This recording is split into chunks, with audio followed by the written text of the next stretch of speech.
Kalau seorang editor membuat segmentasi, patokannya hanya waktu atau durasi. Tapi lantas scene 10 dan scene 11 mau ditaruh di mana? Mau dibuang?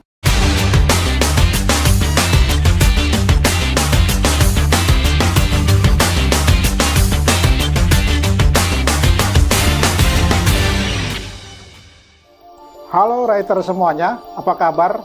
Kali ini saya mau bahas apa yang saya janjikan pada episode lalu. Gimana caranya kita tahu durasi skenario yang kita buat?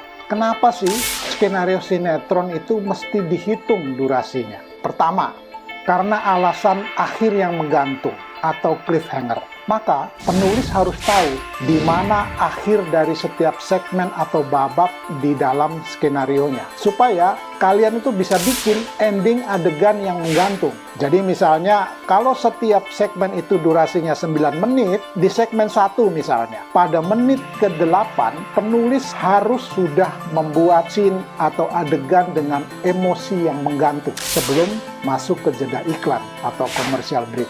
Itu berlaku juga untuk segmen 2, segmen 3, dan seterusnya.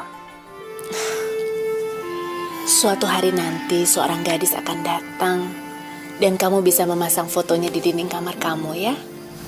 Ya? Karena aku yakin sekali.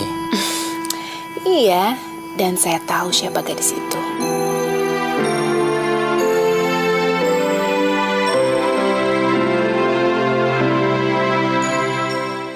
Nah, kalau seorang penulis menyerahkan skenario ke produser dalam bentuk gelondongan, artinya skenario itu utuh 45 menit tanpa segmentasi. Akibatnya, yang membuat segmentasi adalah seorang editor. Kalau seorang editor membuat segmentasi, patokannya hanya waktu atau durasi. Artinya, setiap 9 menit dia potong scene atau adegan itu. Dan dia tidak peduli apakah scene itu adalah scene yang cliffhanger atau tidak.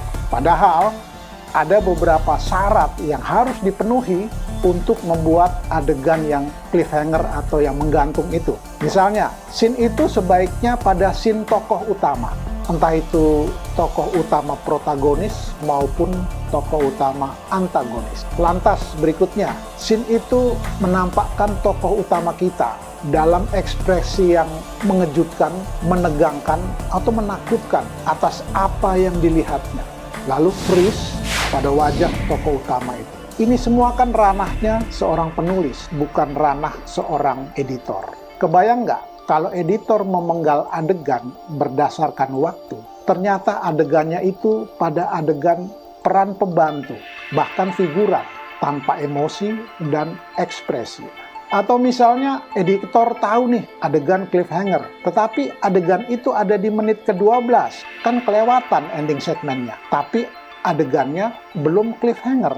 Bisa saja sih adegan itu sama editor ditaruh ke menit 9 sebagai cliffhanger. Tapi lantas scene 10 dan scene 11 mau ditaruh di mana? Mau dibuang? Nah, ini PR banget buat editor. Dia jadi pusing ngakalinnya. Nah, dengan menghitung durasi setiap scene, itu memudahkan pekerjaan editor. Sekarang, bagaimana cara menghitung durasi skenario saya?